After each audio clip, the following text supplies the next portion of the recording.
Mesdames et messieurs, bonsoir. Merci de votre fidélité et de suivre ce journal.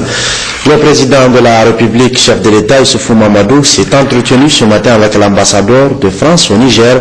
Le sommet France-Afrique sur l'immigration qui se tiendra la semaine prochaine à Paris, en France, était au centre de l'entretien. Le diplomate français, Marcel Escure, à la sortie de l'audience. Son Excellence m'a fait l'honneur de me recevoir aujourd'hui en vue du sommet qui aura lieu entre l'Afrique et l'Union européenne la semaine prochaine sur les migrations. Ce sommet aura lieu à La Valette, capitale de Malte. La France considère qu'il est temps de dialoguer avec les pays africains sur ces problèmes si délicats de migration, mais aussi de trafic d'êtres humains. Nous apprécions énormément l'engagement des autorités du Niger, qui est un pays de transit, pour faire face à ce vaste problème, qui est un problème humain auquel la France est très sensible. Nous espérons avec l'Union européenne que des mesures pourront être décidées à La Valette pour endiguer les migrations irrégulières, faciliter les migrations légales et lutter contre ce fléau qu'est le trafic des êtres humains. Nous apprécions que le Niger ait déjà pris 2 législations, dont la dernière récemment en 2015, contre le trafic des êtres humains. Et nous sommes certains qu'à La Valette, les délégations du Niger et de la France, conduites par nos chefs d'État respectifs, auront une coopération très constructive pour aboutir ensemble aux meilleurs résultats. Alors, ce seront des mesures dans différents domaines, je peux les rappeler. La sécurité, le développement, le traitement humanitaire, la protection des migrants, ce sont beaucoup d'enjeux. Il y a des enjeux d'État, je parle de sécurité, beaucoup sont des enjeux humains. Nous sommes sensibles à la situation des migrants, qui se trouvent souvent dans des situations difficiles qu'eux-mêmes n'ont pas du tout prévues à leur départ. Nous sommes aussi sensibles aux causes profondes de leur départ. Dans certains pays, c'est l'absence de démocratie. Dans d'autres, c'est l'absence de développement.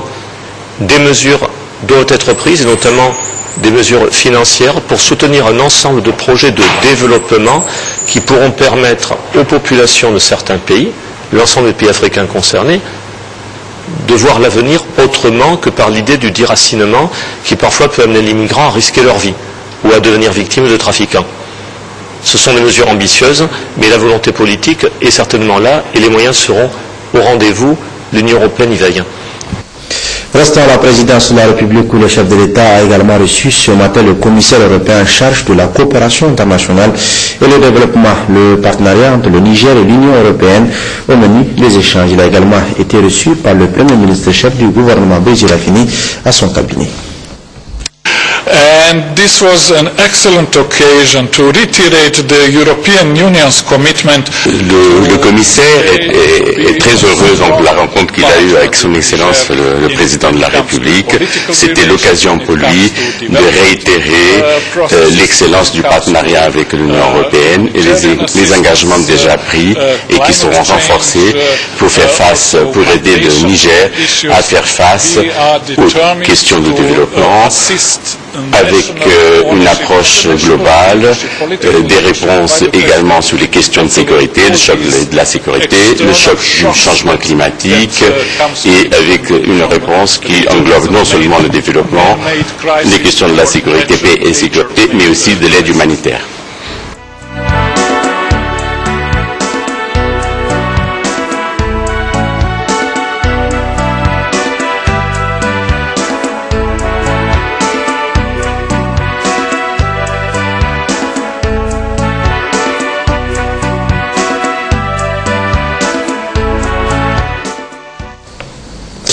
Signature ce matin la primature d'un accord en vue d'un programme d'appui budgétaire de 36 millions d'euros dans le cadre du renforcement des efforts du gouvernement dans des domaines clés tels que la sécurité, la santé, les élections. C'est le commissaire de l'Union européenne chargé de la coopération et le ministre nigérien des Finances qui ont procédé à la signature en présence de la ministre des Affaires étrangères et d'autres membres du gouvernement, Aïchatou Moukela et Hamani Seni. L'Union européenne constitue le premier bailleur de fonds au Niger. En dépit des multiples obstacles qui freinent le développement, notamment au rang de l'IDH, l'institution lui a alloué une enveloppe d'environ 600 millions d'euros pour la période 2014-2020 en vue de renforcer les domaines prioritaires tels que la protection sociale, la sécurité, la consolidation de la paix, les infrastructures routières et le soutien à la société civile. C'est dans ce cadre que se déroulait ce matin la signature d'un accord relatif à un programme d'appui budgétaire de 36 millions d'euros visant à atténuer les effets des dépenses du gouvernement en matière de sécurité et défense, de santé et éducation, notamment celle de la jeune fille et les élections 2016. We also strongly encourage continued support. Cet effort budgétaire supplémentaire confirme notre soutien aux populations du Niger. Mesdames et messieurs, le partenariat entre l'Union européenne et le Niger est un partenariat solide et ancré dans la durée. L'allocation du 11e Fonds européen de développement pour le Niger jusqu'en 2020 est de 596 millions d'euros, donc presque 600 millions d'euros. C'est l'une des allocations les plus élevées parmi tous les pays ACP. Nous voudrions que l'appui budgétaire reste le principal moyen de mise en œuvre de notre aide au Niger. L'expérience passée montre en effet que cet outil est très efficace pour soutenir les efforts nationaux, par exemple dans le domaine de la stabilité macroéconomique, de la fourniture de services sociaux, la sécurité alimentaire et la nutrition, de l'augmentation des ressources internes et enfin, mais le moins important, en termes de relief des populations du Niger. L'efficacité, cela veut aussi dire que l'aide est donnée par les partenaires au développement d'une façon coordonnée afin de simplifier la mise en œuvre et de maximiser l'impact de nos activités sur la réduction de la pauvreté. L'Union européenne et ses États membres sont donc fortement engagés afin d'augmenter et de renforcer leur coopération à travers le processus de programmation conjointe. C'est un processus qui est ouvert à d'autres partenaires et qui vise à augmenter les synergies entre nous, à réduire la fragmentation de l'aide et à délivrer de meilleurs résultats. Before I finish, I would like to thank all of those who have worked so hard so that this ceremony today and the signing of the agreement can take place today. Thank you very much for your attention. Il est à noter qu'au cours de son séjour au Niger, le commissaire de l'Union européenne visitera les différents projets dans lesquels intervient son institution. Ceci permettra à Neven Mimika de constater les résultats de l'aide apportée par l'Union européenne au programme de développement nigérien dans le domaine de la sécurité alimentaire, de nutrition et de résilience. Des projets financés grâce à une enveloppe de 180 millions d'euros allouée par le 11e FED. Par l'installation cet après-midi à la primature d'un comité chargé de réfléchir sur les conséquences humanitaires et sociales de la crise sécuritaire dans la région de Difa. C'est le Premier ministre chef du gouvernement Brice Rafini qui a procédé à l'installation de ce comité composé d'une dizaine de membres. Vous savez, parmi les menaces auxquelles notre pays est confronté, la plus aiguë est sans doute la crise sécuritaire dans la région de Difa. Cette menace a eu des conséquences économiques et sociales très graves. Elle est venue aggraver une situation dans laquelle la région avait déjà connu plusieurs campagnes déficitaires sur le plan agricole. Elle a également perturbé les services sociaux de base, en particulier l'enseignement. C'est donc en dehors du caractère défense et sécurité de la crise, caractère pour lequel les forces armées et les forces de sécurité intérieure font tout pour contrôler la situation et sont arrivés à interdire notre pays aux bandes armées de Boko Haram. En dehors donc, disais-je, de ce caractère, il y a toutes les conséquences sociales de la crise sécuritaire. Quelles sont-elles? La région de Difa a subi un véritable traumatisme social. Vous savez, et il faut le dire, de nombreux jeunes Nigériens ont rejoint les rangs de Boko Haram. Il y a eu beaucoup d'arrestations dans la région de Difa parce qu'il y a eu beaucoup de complicité. Il y a eu donc beaucoup d'emprisonnement. Il y a eu des familles qui ont été déchirées. Une partie de leurs membres sont de l'autre côté et une autre partie du côté de l'État. quel que soit ce qu'un jeune a fait, évidemment ses parents souhaitent le retrouver. Il faut peut-être le punir, certainement, mais les gens considèrent qu'il faut maintenant que la cohésion sociale dans cette région revienne. Voilà pourquoi le comité a été mis en place pour examiner toutes les questions qui sont liées à cette insécurité-là, qui sont la conséquence de l'insécurité qui nous a été imposée. Voilà le but du comité qui a été mis en place.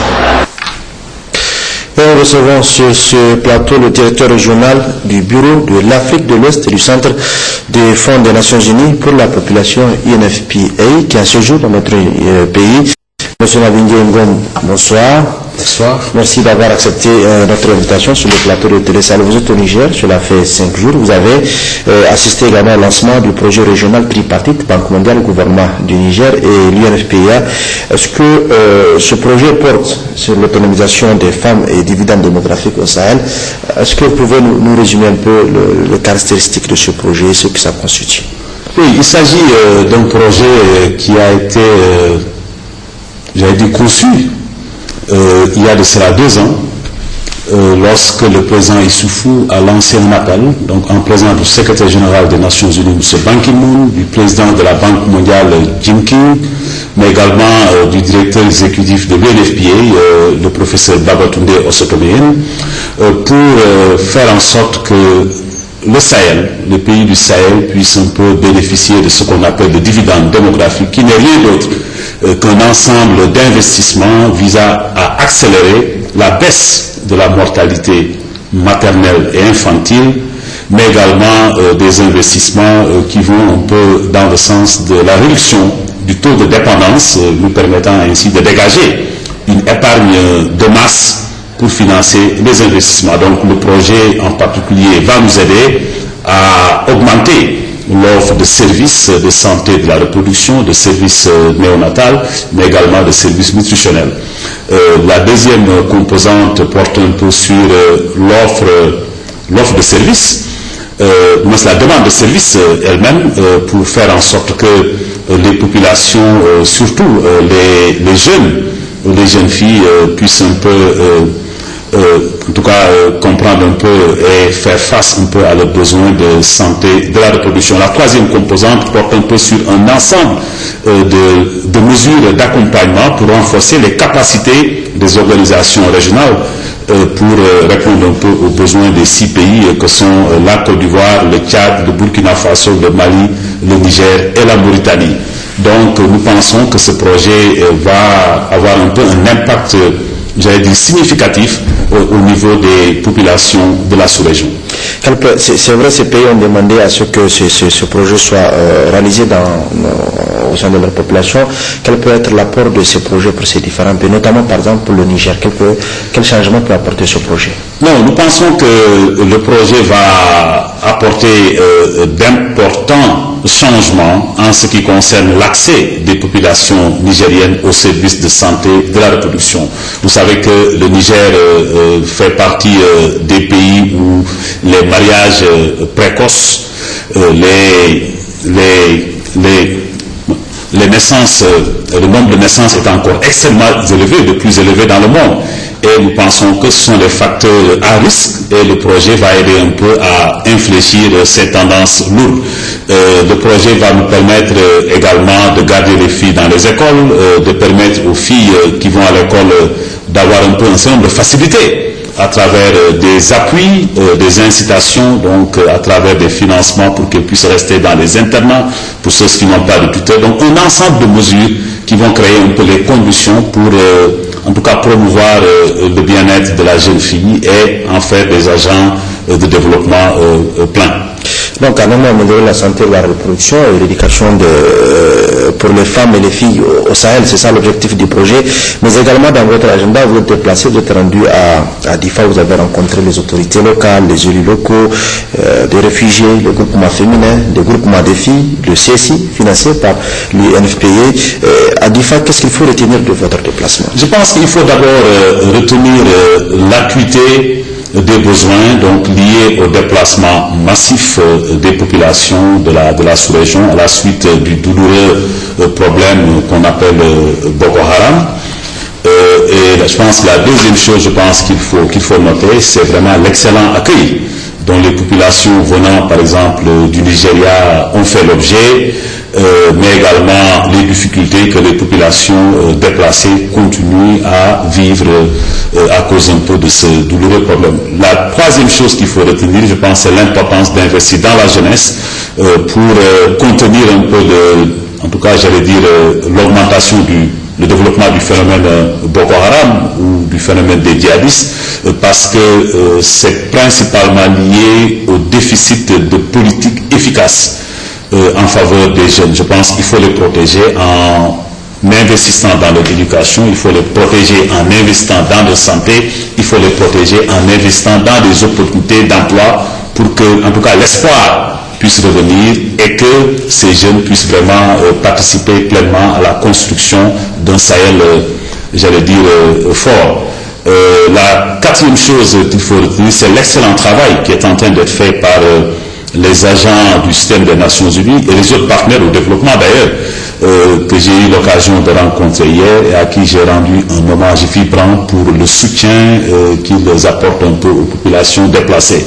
Je dois dire que je suis vraiment fier d'être un membre un peu de l'Organisation des Nations Unies après avoir vu hier le travail que nos collègues font sur le terrain. D'accord. La lutte contre la mortalité maternelle et le mariage des enfants a été l'un des sujets que vous avez développé avec vos rencontres avec les autorités ici au niveau de la capitale. C'est pratiquement votre leitmotiv. Quel combat l'UNFPA ou l'UNFPA, comme on le dit en français, entend mener? Oui, je pense que notre combat, c'est vraiment de venir en appui aux autorités nationales. Donc, j'ai été personnellement très impressionné par la mobilisation des autorités communautaires. Hier à Difa, nous avons rencontré 2 chefs de canton. Aujourd'hui, à Niamey, nous avons rencontré également l'association des autorités locales. Et j'ai été agréablement surpris par les initiatives que ces derniers sont en train de prendre pour aller dans le même sens que l'UNFPA et les autres organisations qui appuient un peu les autorités nigérianes. Donc, ce qu'il nous faut maintenant, c'est vraiment faire appel à la communauté internationale pour que ces actions de petite envergure puissent être démultipliées et qu'on puisse passer à l'échelle pour, en tout cas, avoir la masse critique qui va nous permettre un peu d'avoir un peu un impact un impact visible au niveau des populations. Donc nous avons espoir qu'avec les messages d'encouragement qui viennent un peu de ces autorités locales, qui ont la crédibilité, qui ont un peu la légitimité et qui ont également la confiance des populations, nous pensons qu'on peut arriver à infléchir certaines tendances lourdes que nous observons dans un pays comme le Niger, où les femmes continuent à avoir un nombre d'enfants, en tout cas les plus élevés dans le monde. L'un des plus élevés dans le monde. Et vous savez également que le Niger fait partie des pays les plus pauvres du monde. Donc je ne voudrais pas faire le parallèle, mais certainement nous devons nous interroger sur, en tout cas, les possibilités pour que dans chaque maison, dans chaque foyer, que nous puissions avoir un nombre important de personnes qui contribuent à la création de richesses. Merci, monsieur le directeur régional, monsieur Mabingue Ngom. Merci d'avoir accepté notre invitation. Je rappelle que vous êtes le directeur régional du bureau de l'Afrique de l'Ouest et du Centre du Fonds des Nations Unies pour la population UNFPA en séjour dans notre pays. Le président de l'Assemblée nationale a l'honneur d'informer, mesdames et messieurs les députés, que les travaux en séance à plénière reprendront le vendredi 6 novembre 2015 à l'hémicycle place de la concertation à partir de 9h30. En marge des travaux de cérémonie d'installation de la médiature de la République, c'est à Ottawa, le médiateur de la République, Chef Amadou, a visité le siège de cette représentation régionale et le campus universitaire d'Ottawa. Sandana Tahi, Laurissini. Les 3 bureaux équipés eux-mêmes de 3 fauteuils et 6 chaises pour visiteurs chacun. Ce siège est un appui du Conseil de ville d'Ottawa à la délégation régionale de la médiature de la République. En visitant ce siège, le médiateur de la République, chef Amadou, a estimé qu'il est à même d'offrir les conditions optimales de travail aux délégués de la région de Tawa. Le médiateur de la République s'est ensuite rendu à l'université de Tawa, où il a visité tout d'abord la bibliothèque. Riche de 4000 livres, toutes disciplines confondues, cette bibliothèque est indispensable pour l'épanouissement des étudiants, a écrit chef Amadou dans les livres d'or de cette bibliothèque. Pour témoigner de tout son soutien à cette bibliothèque de l'université de Tawa, il a remis aux autorités rectorales une contribution symbolique. Le médiateur de la République, chef Amadou, a ensuite visité le restaurant de la cité où il a dégusté le menu offert quotidiennement aux étudiants. Occasion pour le chef Amadou d'échanger avec eux sur leurs conditions de vie. Après quoi, le médiateur de la République a présidé une conférence de presse au cours de laquelle plusieurs points relatifs au rapport entre étudiants, État et autorités rectorales ont été abordés avec en toile de fond la paix et la stabilité, gage de bon déroulement des activités académiques. L'université, c'est très important, notamment les nouvelles universités créées au Niger sont des entités structurantes pour notre pays. Vous connaissez le rôle important de l'université qui est le levier de l'évolution sociale. Par conséquent, sur le plan social, je suis venu m'enquérir de l'état d'évolution de cette nouvelle université, voir un peu comment le médiateur peut intercéder entre les autorités de cette université et les autorités gouvernementales. Je crois qu'indéniablement, on peut dire que la création de cette université-là, comme les autres de l'intérieur, c'est un véritable succès. Ça a permis de déconcentrer l'université de Niamey, c'est vrai, mais surtout de diversifier la formation.